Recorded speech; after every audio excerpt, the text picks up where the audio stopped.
એ હાલો મારી બહેનો, 1 મિનિટની પણ સમય બગાડ્યા વગર આવી જ જજો। 21, 22 અને 23 3 દિવસનો જોરદાર સેલ આવ્યો છે આપણી બામણની ભોજનશાળા હળવદમાં। વિશાળ સેલ આવ્યો છે। હવે ખાસ વાત કરું ને, જયપુરી જ્વેલરી શોપિંગ મેળા જે સેલ આવ્યો છે આપણા હળવદ શહેરમાં, જ્યાંથી તમને તમારી દરેક કટલેરીની આઈટમ મળી જવાની છે ફક્ત ને ફક્ત 50 રૂપિયાથી લઈને 100 રૂપિયા સુધીની દરેક આઈટમ, 1 લાખથી વધુ આઈટમો તમને અહીંયા લાઈવ ડેમો સાથે જોવા મળવાની છે। અને ભાવની વાત કરું ને, 50 રૂપિયાથી 100 રૂપિયા સુધીનો જ સેલ છે અને તારીખ 3 દિવસનો જ સેલ છે। 21, 22 અને 23 3 દિવસનો જ સેલ છે। વિશાળ સેલ આવી રહ્યો છે આપણા હળવદ શહેરના બ્રાહ્મણની ભોજનશાળામાં। તો કાલથી જ સેલ લાગી રહ્યો છે, તો દરેક મારી બહેનો સુધી આ વિડીયોને પહોંચાડી દેજો ને જાણ કરી દેજો।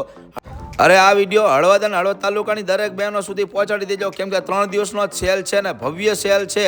એમાં ખાસ વાત કરું, 50 રૂપિયાથી લઈ 100 રૂપિયા સુધીનો સેલ છે। જ્વેલરીનો સેલ આવી રહ્યો છે આપણા હળવદ શહેરની બ્રાહ્મણની ભોજનશાળામાં। તારીખ 21, 22 અને 23 3 દિવસનો સેલ છે। વહેલાઈ પહેલાં આવી જજો અને સરનામું તમને આપી દઉં છું। હળવદની બ્રાહ્મણની ભોજનશાળામાં વિશાળ સેલ આવી રહ્યો છે। વધુ માહિતી માટે મોબાઈલ નંબર પણ નીચે આપી દીધો છે ને આપણા હળવદ શહેરની બ્રાહ્મણની ભોજનશાળામાં વિશાળ સેલ આવી રહ્યો છે। ફક્ત ને ફક્ત 3 દિવસ જ રહેવાનો છે, તો ફટાફટ આવી જજો, કોઈ રહી ન જાય મારી બહેનો। સાથે આવી અનેક જાહેરાત જોવા માટે અમારી આઈડીને પણ ફોલો કરતા જાજો। અજ્જુભાઈ પબ્લિસિટી હળવદ।